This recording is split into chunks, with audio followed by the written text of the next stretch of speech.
Igbo ndị ọma nwe mmadụ ndị ọ ga-adịrị mma, ana m ekele unu, ana m asị unu ihe ọma mere onye ya mekwere nwanne ya.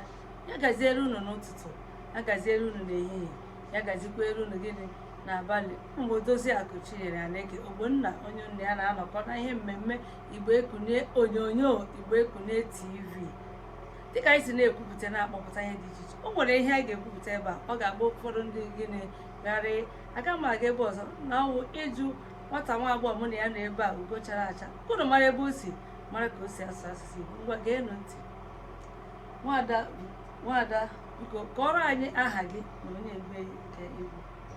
Aha m bụ Victoria Thomas, mụ bụ onye Adamawa steeti. Ị bụ onye Adamawa steeti. Kedu otu i si na-asụ asụsụ Igbo? Eziokwu ka m gwa gị, mụ like otu ndị Igbo na-asụ. Eje m Imo steeti ka m jee ebe enyi m nwaanyị na-eme wedding. Mụ nọ ebe enyi for 1 month and a week maka the traditional wedding. Mgbe nọrọ ebe enyi obere, mgbe na-asụ asụsụ ha ọfụma. Na ya bịara ala Igbo, ọ na-ahụgo Igbo ihe dị n'ime ya. Na onye bịara ya gasị na ọhụụ ihe ọ na-achọ ya ma nọ bidobe chọwa. Na nwata nwa agbọghọ n'ebe a bụ gịnị onye Adamawa steeti. Mana ihe Igbo na-asọ ya na-amasị ya ọfụma. Ama m na ndị Igbo ga-alọtarịrị ya bụ nwatakịrị ka o si na-asụ asụsụ Igbo.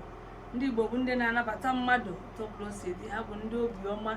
Na ka o si bịa ihe ndị Igbo wee masị ya, ọ na-asụ asụsụ Igbo na-eme ihe omenala Igbo, na-asị ebe ọbụla Igbo jere ya ga-eme gịnị na ya ga-eje. Ngwa kene Igbo niile. Ekenere m niile.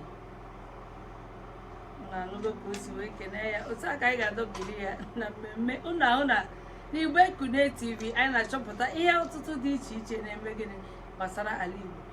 Onye Adamawa steeti ka ihe Igbo na-amasị. Kedụzi maka ndị bụ ndị Igbo unu jizie ire unu mee gịnị gụọ eze unu ọnụ.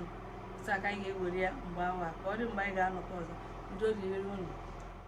Aha m bụ Victoria Thomas, onye Adamawa ka m bụ. Adamawa steeti ka m si wepụta. Na-ekiri unu Igbo Ekune TV.